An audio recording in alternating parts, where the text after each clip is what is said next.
Hey guys, 10th standard public examination March 2026ஓட English question paper நம்ம கிட்ட இருக்கு. ஸோ இதுக்கான ஆன்சர் கீஸை பார்க்கலாம். ஸோ ஃபர்ஸ்ட் ஒன் நாவ்டு இதுக்கான ஆன்சர் வந்து பார்த்தீங்கன்னா பிட் சினோனிம்ஸ்ல. அடுத்து ஸ்கஃபிள் இதோட ஆன்சர் ஃபைட். ஸ்கஃபிள்னா போராடுறதுன்னு அர்த்தம். So fight. ஆன்டிசிபேட் அப்படிங்கிறதுக்கு 4C. அதுக்கப்புறம் கான்சோனன்ஸ் அப்படிங்கிறதுக்கு மீனிங் வந்து அக்ரிமெண்ட். ஸோ அப்போ ஆன்டனிம்ஸ் அப்படிங்கிறப்ப டிஸ்அக்ரிமெண்ட். ஃப்ரைல் அப்படின்னா வீக்கா இருக்கிறது அர்த்தம். ஸோ அதுக்கு ஆன்டனிம்ஸ் வந்து ஸ்ட்ராங். அதுக்கப்புறம் அன்பிளசன்ட் அப்படிங்கிறதுக்கு ஆன்டனிம்ஸ் அப்படிங்கிறப்ப டைரக்டா பிளசன்ட் அப்படிங்கிறது நமக்கு வந்துடும். அதுக்கப்புறம் லோஃப் இதோட ப்ளூரல் ஃபார்ம் வந்து பார்த்தீங்கன்னா லோஸ். அக்யூரேட் இதோட prefix inaccurate. 9th question BCE இதுக்கு வந்து before common era there will be a dash next week in the office. ஆஃபீஸ்ல வந்து நெக்ஸ்ட் வீக் வந்து கம்பெனிஸ் மூட போறாங்க அப்படின்னு சொல்லியிருக்காங்க. So shut down. அதுக்கப்புறம் ஹவுஸ் இதோட காம்பவுண்டோட வந்து பார்த்தீங்கன்னா housekeeping. there are many problems in many problems of the disease in the east. இந்த டைரக்ஷன் வந்துட்டாவே நம்ம வந்து in the east, in the west அப்படிதான் எழுதணும். in the north.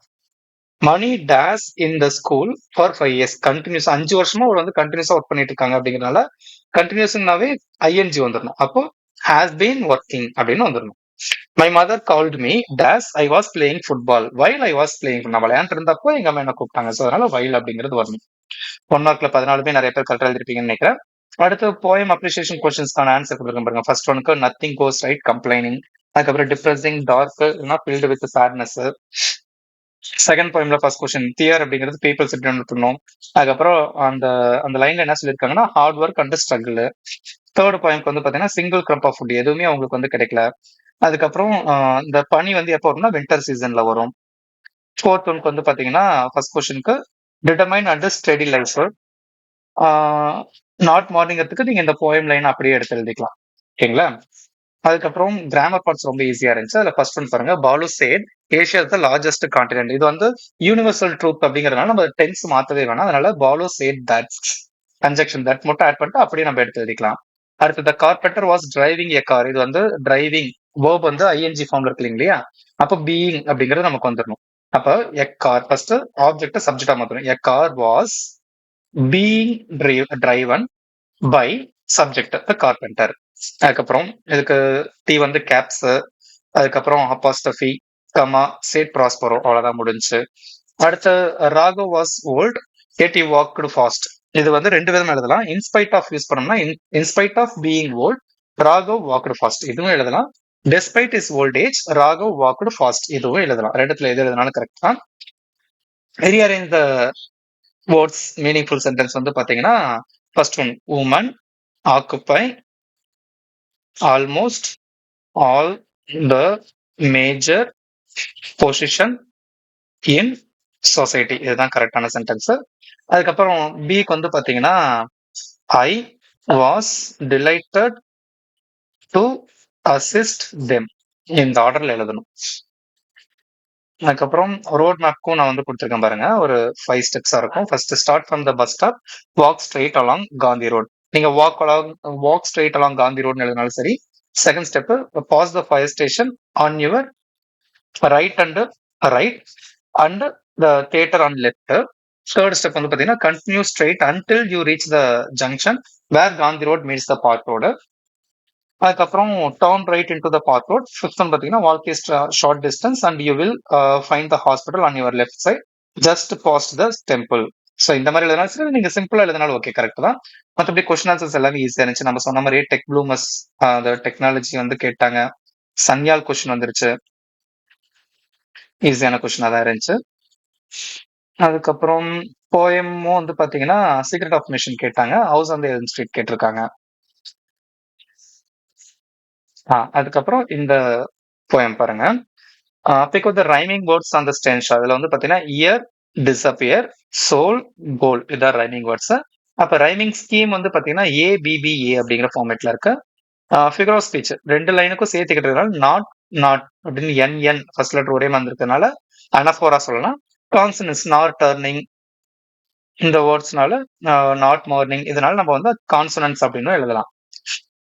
அடுத்து அலிட்ரேஷன் வந்து பாத்தீங்கன்னா பாருங்க லெட் லிவ், லைஃப். ஸோ அதனால அலிட்ரேஷன் இதுதான். எல்லுங்கிற லெட்டர் வந்து ரிப்பீட் ஆயிருக்கு. அதுக்கப்புறம் இந்த சென்டென்ஸ்ல வந்து பாத்தீங்கன்னா, இதை நம்ம ஒரு கரெக்ட் சென்டென்ஸா ரீஅரேஞ்ச் பண்ணும்போது ஃபர்ஸ்ட் வந்து emperor ordered one man from each family to join the army. அதுக்கப்புறம் செகண்ட் வந்து பாத்தீங்கன்னா, when Mulan father's heard about the emperor's order he was about to prepare himself. The Mulan disguised as a man and joined the army. She was very brave and won many battles. The emperor gave her fine gifts. இதுதான். அடுத்து 38ல first one வந்து பாத்தீங்கன்னா, the story speaks about the people 29th century. இது. அதுக்கப்புறம் second one வந்து பாத்தீங்கன்னா, இங்க இருக்கு பாருங்க. The year is 2889. இந்த லைன் எழுதிக்கோங்க. தேர்ட் ஒன் இங்க இருக்கு. In this futuristic story written in 1889. Fourth கொஸ்டினுக்கான ஆன்சர் இங்க இருக்கு. ஓகேங்களா? ஃபிஃப்த் ஒன்க்கு மட்டும் கீழே எழுதியிருக்கும் பாருங்க. No news paper are not printed. News paper வந்து பிரிண்ட் பண்ண கிடையாது. மற்றபடி ஜெனரல் டாபிக்ஸ் எல்லாமே ஈஸியா இருந்துச்சு. அதுக்கப்புறம் இந்த பிக்சரை எக்ஸ்பிளைன் பண்றதுக்கு கொடுத்துருக்கோம் பாருங்க. School students walking together along in railway platform. There are all dressed in neat school uniform. They are heading to or returning from school. ஸ்கூலுக்கு போறாங்க, அந்த ஸ்கூல்ல வந்து ரிட்டர்ன் வராங்க. The children appears to be in the good spirit. It shows accessibility of education and public transit for youth. இது எழுதினாவே போதும். 5 point. அதுக்கப்புறம் error ஸ்பாட்ல வந்து பாத்தீங்கன்னா, ரெண்டு விதமா ஃபர்ஸ்ட் ஒன்க்கு எழுதலாம். ஃபர்ஸ்ட் ஒன்ல வந்து பாத்தீங்கன்னா, பட் எடுத்துட்டு தோ போட்டு எழுதுனா இது கரெக்ட். அப்படி இல்லைன்னா he is honest but he was punished அப்படி எழுதிக்கலாம். இங்க எழுதியிருக்கோம் பாருங்க. செகண்ட் ஒன்ல வந்து பாத்தீங்கன்னா கோ வராது, அது கோஸ் மாத்தணும். தேர்ட் ஒன்ல my son is fond of music. Found வந்தாவே அதோட சேர்ந்து வரக்கூடிய வார்த்தை வந்து ஆஃப் தான். ப்ரிப்போஷன் வந்து ஆஃப் தான், அதனால ஆஃப் தான் போடணும். Ray is one of my best friend அப்படின்னு தான் எழுதணும், பெட்டர் ஃப்ரெண்ட் எழுதக்கூடாது. த யங் சீகல் உட்டோட் எ ஜாய்ஃபுல் ஸ்கிரீம். நம்ம வந்து 2 மார்க்ல கூட படிச்சிருக்கோம் இல்லையா? ஜாய்ஃபுல் மட்டும்தான் வரும், ஜாய்ஃபுல்லி வராது. போயம் நான் லாஸ்டா எழுதியிருப்பேன், அதை நான் காட்டுறேன். மற்றபடி லிட்டில் ஹீரோ ஃபாலாண்டோ ஜிக்ஸாக்கும் கேட்டாங்க நமக்கு. அதுக்கப்புறம் இந்த பேராகிராஃப் கொஸ்டின்ஸ்க்கும் நம்ம ஆன்சர் மார்க் பண்ண பாருங்க. இது ஃபர்ஸ்ட் ஒன். அதுக்கப்புறம் செகண்ட் ஒன்கான ஆன்சர் ப்ரொவைட்ஸ் வந்து செகண்ட் ஒன். இது தேர்ட் ஒன்கான ஆன்சர். ஃபோர்த் ஒன்கான ஆன்சர் இது. இது 4. இங்க இருந்து இது வரைக்கும் ஃபோர்த் ஒன்கான ஆன்சர். அதே மாதிரி இந்த போயம் கொடுத்து கேட்டுக்கிறதுக்கும் வந்து பாத்தீங்கன்னா கீழே கொடுத்துருக்கும் பாருங்க. Dad to his little girl வந்து பாத்தீங்கன்னா her dad was a hero, அவ்வளவுதான். செகண்ட் ஒன்க்கு in her eyes in knew all things. அவங்க அப்பாவுக்கு வந்து எல்லாமே தெரியும் அப்படிங்கிறதுனாலதான். அடுத்து வந்து பாத்தீங்கன்னா கிஃப்ட் யூ வுட் பிரிங். நிறைய கிஃப்ட்ஸ் வந்து அவங்க அப்பா கொண்டு வந்து கொடுப்பாரு, அதனாலதான் சாண்டா கிளாஸ் விட அவங்க அப்பா வந்து பெட்டரா இருக்காரு. அடுத்து அவங்க டேடோட வாய்ஸ் யாருக்கு நல்லா தெரியும் அப்படின்னா லிட்டில் கேர்ளுக்கு. அதுக்கப்புறம் போயம் வந்து நம்ம இங்க எழுதியிருக்கோம் பாருங்க. ஸ்பெல்லிங் மிஸ்டேக் இருந்தா கூட செக் பண்ணிக்கோங்க. இங்கிலீஷ் கொஸ்டின் பேப்பர் ஆல்மோஸ்ட் எல்லாமே நம்ம கம்பேரிட்டிவா பார்க்கும்போது ரொம்ப ஈஸியா தான் இருந்துச்சு. ஈஸியான ஒரு கொஸ்டின் பேப்பர் தான். ஸோ எல்லாருமே நல்லா எழுதிருப்பீங்க அப்படிங்கிற ஒரு கான்ஃபிடன்ஸ் இருக்கு.